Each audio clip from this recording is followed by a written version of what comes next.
Adrian Cummins, Chief Executive of the Restaurants Association of Ireland. How has the year been so far for your members in the West? I suppose, like all small businesses across the country, many of my members are having a difficult year. Yeah. Compared to last year, it's the same. There is more tourists in the country, which is a positive thing to say. Yeah. But a lot of my members across rural parts of Ireland are finding it very difficult, purely because we've seen the introduction of the universal social charge. We've seen introduction of more levies on disposable income. So when disposable income is reduced, less people will go out and visit restaurants. Yeah. But on the positive, in the tourist hotspots, there is an increase in numbers of tourists. Not by much, but at least it's moving in the right direction. And is it fair to say, Adrian, that the recovery appears to have been stronger in Dublin than in the West? And if that's the case, why do you think that's the case? Yeah, that's a fair statement.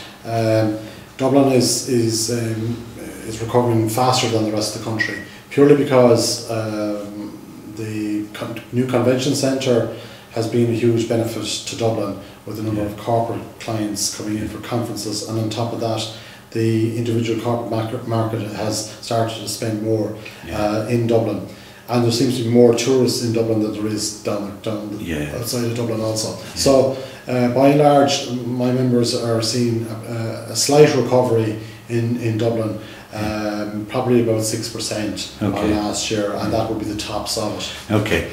The domestic market, of course, you referred to it earlier, it's probably the most important single market for many restaurants. So I suppose you must be concerned by the poor consumer sentiment and the prospects of another severe budget coming up. That's true. I suppose we've seen universal social charges, as I said earlier on. When disposable income is hit, restaurants, hotels, licensed premises, pubs, people going out to spend money in leisure time will be restricted. So a severe budget will hit our sector from a spend point of view. Yeah. So what we would be saying to the government is we need to address and make sure that we don't kill off consumer spending, and so that there is money in the country, a lot of savings there. We need to encourage people to go out and eat out in restaurants. Sure. I suppose on the other hand, to be fair to the government, they've been pretty good to tourism and to your sector in that the VAT rate has come down, the PRSI levels were reduced, and the antiquated JLC system was shown the door. But what other supports do you think should be made available to assist restaurants through this difficult period? I suppose this government has moved quickly since they've come into office, and with the introduction of the lower PRSI levels for businesses, that it is helping those businesses that it affects. Yeah. The joint labour committees, we advocated for reform for abolition of the joint labour committees. We would like to see them abolished totally, and the Sunday premium payments also. So there's more work to be done in the autumn around that. The other areas that the government should address is local authority rates and the regulatory burden. We're now about 18 months telling the government that local authorities just aren't focused in on what businesses need to stay alive and keep open. It's all the stealth charges on top of that are affecting businesses, like the environmental charges, waste charges, outdoor seating charges. All those add up in the cost structure of business. Sure. So how do we fund local authority properly, and B, why do we always have to go back to businesses to fund those when businesses are struggling? The very source of potential new jobs, businesses.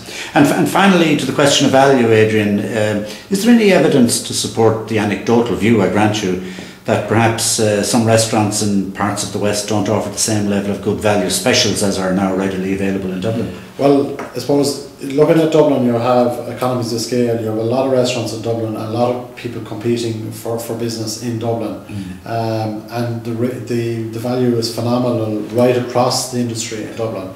When you move down in certain parts of the country, it's all about how do you make a slight profit at the end of the day. How do you keep your business open? And we have seen where special offers are being offered by restaurants across the country, but maybe they're not promoting that to more aggressively like what is happening in Dublin. But also maybe they're not costing it, and maybe they're not making sure that the special offers are fit for purpose and what people are looking for out there. Sure.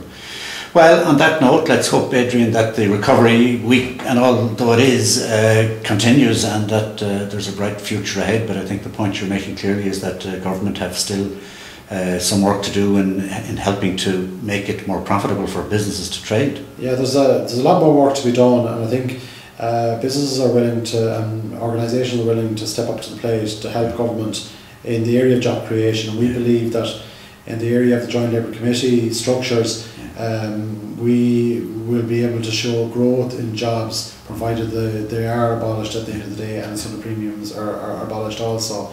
I think in the area of the local authority rates, it's not just in the restaurant sector, but it's right across all businesses in the world. Let's make our local authorities fit for purpose. A lot of them need to be addressed their own internal costs, so that businesses aren't being penalised on a daily basis to fund them. Great, thank you, Adrian. Thanks very much.